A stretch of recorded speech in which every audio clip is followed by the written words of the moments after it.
छत्रपति शिवाजी महाराज की सेना युद्ध में विजय के बाद एक मुस्लिम महिला को बंदी बनाकर लाती है।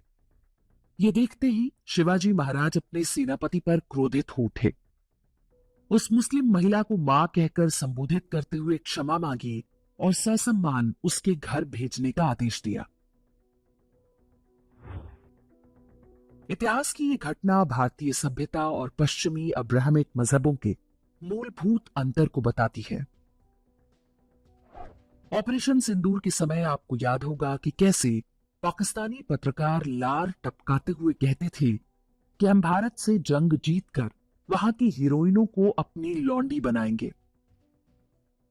खुदा ना खास्ता जंग हो जाती है तो ख्वाहिश क्या है आपकी? अगर हम इंडियन एक्टर से हमारी लौंडियां बन के आती हैं तो हमें इजाजत है लौंडी बनाने की कि नहीं है इजाजत? अच्छा, उसमें भी कोई आपकी चॉइस है? वो काफी है, लेकिन आप उसको छोड़ दें। ये तो वो आए ना माले गनीमत। लौंडी शब्द मानव सभ्यता को रेगिस्तानी मजहब की देन है। इसका अर्थ होता है स्लेव। किसी युद्ध में जीतने के बाद शत्रु की स्त्रियां लूट का माल होती हैं। उनके लिए एक और शब्द है माले गनीमत। युद्ध में जीती गई जमीन और महिलाएं तुम्हारी संपत्ति हैं, उनको जैसे चाहो वैसे भोग कर सकते हो। 6-6 साल की अबोध बच्चियों को स्लेव बनाना सामान्य बात है। सऊदी अरब से लेकर पाकिस्तान तक एक जैसी स्थिति है।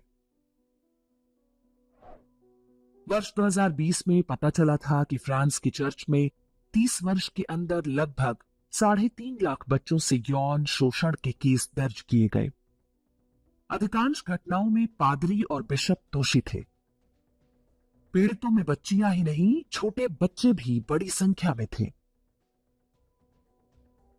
भारत और अन्य एशियाई और अफ्रीकी देशों में चैरिटी के नाम पर सेक्स टूरिज्म लंबे समय तक चलता रहा है।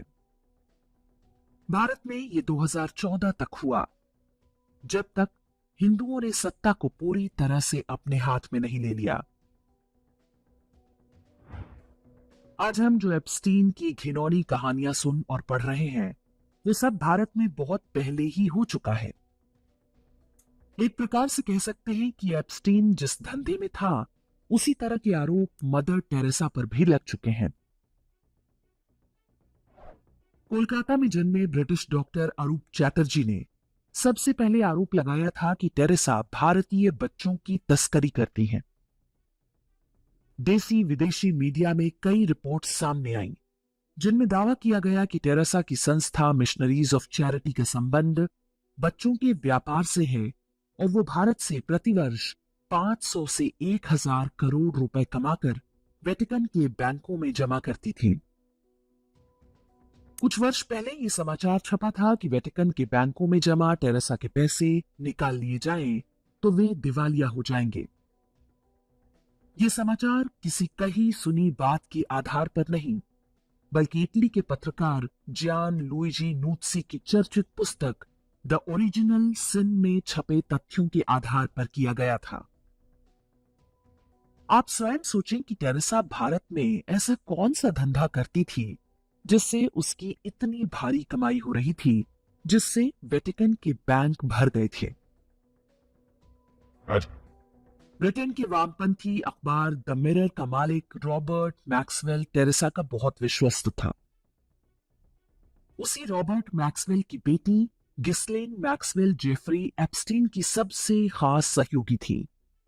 बताया जाता है कि एप्स्टीन के आइलैंड पर छोटे बच्चों को लाने का काम वही करती थी। 1995 में टेरेसा ने वॉशिंगटन में हिलरी क्लिंटन के साथ मिलकर एक अनाथालय खोला था।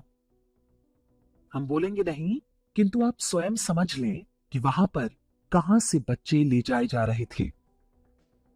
संदेह जताया जाता है कि ये बच्चे पैसे वालों की विकृत यौन इच्छा से लेकर उनके ऑर्गन ट्रांसप्लांट तक के लिए उपयोग किए जा रहे थे।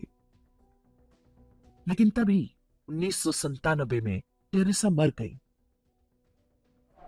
लगभग यही समय था जब भारत में वाजपेयी जी प्रधानमंत्री बने। उसके बाद भारत से चाइल्ड ट्रैफिकिंग पर लगाम कसी गई। वॉशिंगटन में हिलेरी क्लिंटन और टेरेसा के अनाथालय में बच्चों की कमी हो गई। वर्ष 2002 में उसे चुपचाप बंद करना पड़ गया। मदर टेरेसा के कुकृत्यों के बारे में इंडेक्स पर हमने एक विस्तृत डॉक्यूमेंट्री फिल्म भी बनाई है। आप उसका लिंक YouTube पर इसी वीडियो के डिस्क्रिप्शन में पा सकते हैं। टेरेसा जिन गरीबों के बच्चों को अपने सेंटर्स में लेती थी, उनके माँ बाप से एक फॉर्म भरवाया जाता था कि अब उनका अपने बच्चे पर कोई दावा नहीं होगा। कुछ को यूरोप भेज दिया जाता था, जिनका बाद में कोई रिकॉर्ड नहीं मिला। आज भी टेरेसा के सेंटर्स पे बच्चे चोरी करने और उन्हें अवैध तरीके से बेचने के आरोप लगते रहते हैं। आरोप है कि बच्चे बेचना टेरेसा की कमाई का एक बड़ा माध्यम हुआ करता था। भारतीय संस्कृति और पश्चिमी अब्राहमिक मजहबों का मूलभूत अंतर सैकड़ों वर्षों से आज तक बना हुआ है। तकनीकी विकास के साथ इसमें कोई बदलाव नहीं आया। बीते वर्षों में मानवाधिकार और लोकतंत्र जैसे कुछ पर्दे बनाकर इस अंतर को छिपाने का बहुत प्रयास किया गया, लेकिन एप्स्टीन ने एक झटके में उसे उधेड़ कर रख दिया।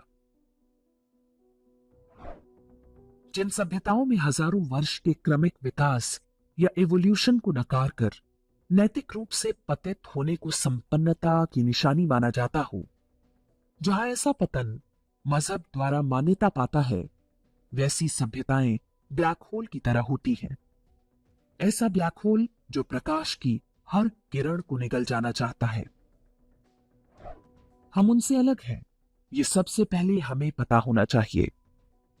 1000 वर्ष की दास्ता के बाद भी हम में और उनमें ये अंतर है, तो हमें अपने पूर्वजों के प्रति आभार व्यक्त करना चाहिए और प्रण करना चाहिए कि आगे भी ये अंतर बना रहेगा।